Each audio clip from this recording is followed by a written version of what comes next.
Saudara, modal utamanya pertama adalah keteladanan dan yang kedua adalah akhlak. Sekarang ini kita hampir nyaris mengalami berbagai macam krisis.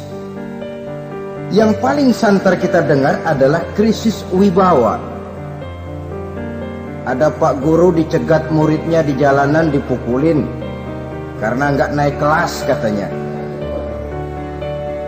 Nampaknya guru tidak lagi berwibawa.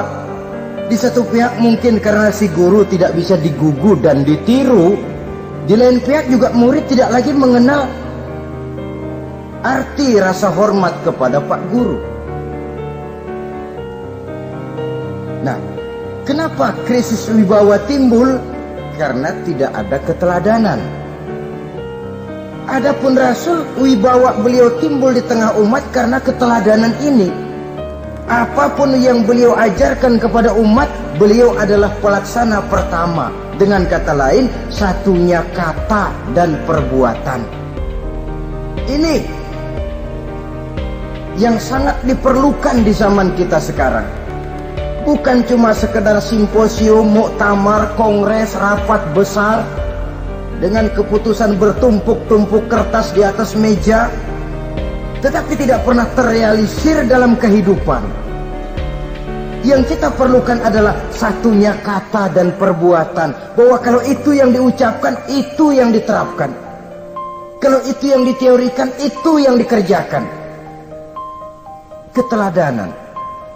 Yang kedua, rahasia sukses beliau dalam melaksanakan tugas berhadapan dengan umat, akhlak. Beliau tidak menyampaikan Islam ini dengan kekerasan, tidak juga dengan bujuk rayu harta, tidak pula dengan menakut-nakuti orang. Belum pernah kita baca dalam sejarah beliau teriak-teriak, awas yang tidak masuk Islam dipecat jadi orang Arab. Tidak. Atau dengan bujuk rayu, ayo siapa masuk Islam super mie 2 bungkus. Tidak. Sebab kebenaran tidak bisa dipupuk dengan materi. Kebenaran adalah soal keyakinan, dan keyakinan adalah soal batin. Orang yang beragama karena tertarik kepada supermi, orang yang beragama karena tertarik kepada pakaian, kepada obat-obatan, nilai imannya dipupuk dengan materi. Dan usaha seperti itu sama saja dengan menegakkan benang basah. Dia percaya kepada sesuatu yang dia tidak mengerti. Dia yakin kepada sesuatu yang dia tidak tahu apa bentuk yang dia yakini itu. Alangkah malang dan kasihannya orang yang beragama seperti ini. Tidak demikian dengan Rasul. Islam ini adalah satu keyakinan. Keyakinan terhadap kebenaran hanya bisa ditegakkan dalam nurani manusia yang paling mendasar. Mari kita lihat lebih jauh bagaimana sih akhlak beliau yang mulia itu. Allahu Akbar. Kalau orang berakhlak kepada teman, itu sih biasa. Tapi berakhlak kepada musuh, ini yang luar biasa. Ini yang agaknya Allah saja memuji beliau. Wa innaka la'ala khuluqin azim. Engkau Muhammad benar-benar berada di atas budi pekerti yang luhur dan terpuji. Kalau saya baik kepada orang yang memang baik kepada saya, logis toh, wajar, memang harusnya. Tapi berbuat baik kepada orang yang jahat terhadap saya, ini yang tidak setiap orang bisa. Nah, sebab itu saya tidak ingin menceritakan akhlak beliau kepada sahabat, namanya juga kepada sahabat. Saya akan kutip beberapa riwayat yang menceritakan bagaimana akhlak beliau kepada orang yang nyata-nyata memusuhinya. Berbagai riwayat menceritakan bagaimana beliau ketika di Taif dilontari orang dengan batu, yang melontari beliau malah mendapat doa, Allahumma hdi qaumi fa innahum la ya'lamun. Ya Allah, berikan hidayah, berikan petunjuk kepada mereka yang melontari saya dengan batu, karena mereka tidak tahu.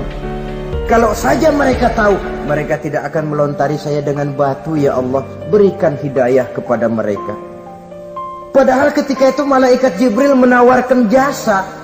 Muhammad, kalau kamu mau orang yang melontari kau dengan batu itu hancur, saat ini juga saya angkat Jabal Uhud, saya timpakan mereka biar mati semua. Mau Muhammad? Jangan Jibril, mereka tidak tahu. Kalau saja mereka tahu, mereka tidak akan melontari saya dengan batu. Lebih baik doakan mereka supaya mendapat hidayah dari Allah. Dalam kondisi kepepet, dilontari dengan batu, malaikat Jibril datang menawarkan jasa. Beliau lebih memilih mendoakan orang yang berbuat jahat itu. Ya Allah, bukan main. Umumnya kita kan kalau lagi kepepet ada yang nolongin, girang bener. Andai kata kita yang jadi nabi disambitin orang, datang malaikat Jibril nawarin, bagaimana sikat? Habisin aja dah. Saudara hadirin kaum muslimin rahimakumullah, pemaaf, lapang dada, toleransi, menghargai pendapat para sahabatnya, ini sederetan dari akhlak yang terpuji. Sehingga karena keluhuran akhlak inilah yang menyebabkan orang tertarik masuk ke dalam Islam. Beliau berprinsip apa? Basyiru wala tunaffiru, yassiru wala tu'assiru. Gembirakan orang, jangan ditakut-takuti.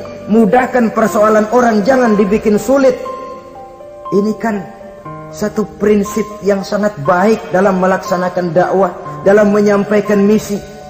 Apapun tugas kita di masyarakat, sebagai pegawai pemerintahan, pejabat negara, pedagang, pengusaha, seniman, ustadz, mubaligh, kiai, ulama, dalam berbagai profesi, modal utama untuk sukses adalah akhlak.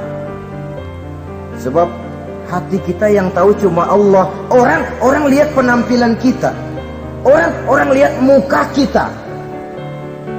Sebab itu Nabi katakan, innakum la tas'una an-nasa bi amwalikum walakin yas'uhum minhum bastul wajhi wa husnul khuluqi.